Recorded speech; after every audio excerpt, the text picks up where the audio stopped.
এবং সেখানে কমিশন গঠিত করা হয়েছে। ইতিমধ্যেই আপনাদের উল্লেখযোগ্য সংখ্যক আমাদের বুধের ভাইদেরকে জামিনে মুক্তি দেওয়া হয়েছে।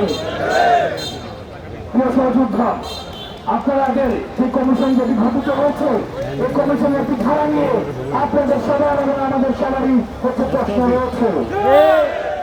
সেখানে বলা হয়েছে অতীত সরকার যে রায় দিয়েছে, অতীত ব্রিটিশ সরকার যে রায় দিয়েছে, সেটিকে অব্যাহত রেখে পরবর্তী বিচার কার্যক্রম পরিচালিত করতে হবে।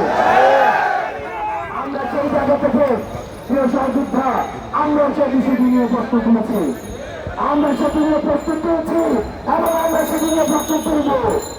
আমরা আমাদের জায়গা থেকে নিশ্চিত করতে চাই আমাদের বিজের হত্যাকাণ্ডের কতটুকু বিচার হয়েছে, কতটুকু সুবিধা নিশ্চিত করতে পেরেছে এবং কেমন গভর্নমেন্ট, সেটির উপরেই কিন্তু এই সরকারের সফলতা ব্যর্থতা নির্ধারিত হবে। একই সাথে সাথে প্রিয় সহযোদ্ধা, এটি আমাদেরকে মনে রাখতে হবে, এই ইন্টারিম গভর্নমেন্ট আমাদেরকে এমন কোনো কাজ করতে বাধ্য করা যাবে না যেটি হচ্ছে বিচার প্রক্রিয়াকে কোনোভাবে প্রশ্নমুগ্ধ করে।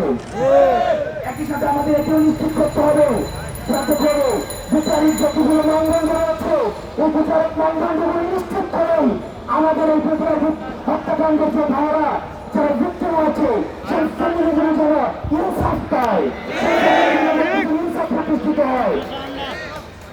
প্রিয় বিডিআর ভাইরা, প্রিয় বিডিআর ফ্যামিলিতে আপনারা 16 বছর পরে নির্যাতিত হচ্ছেন, নিপীড়িত হচ্ছেন, চাকরি বঞ্চিত একটা ফ্যামিলি কিভাবে যায় সেটা আমরা অনুধাবন করতে পারি।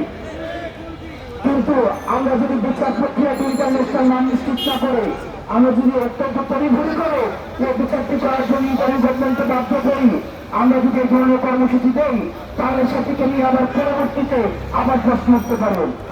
আমরা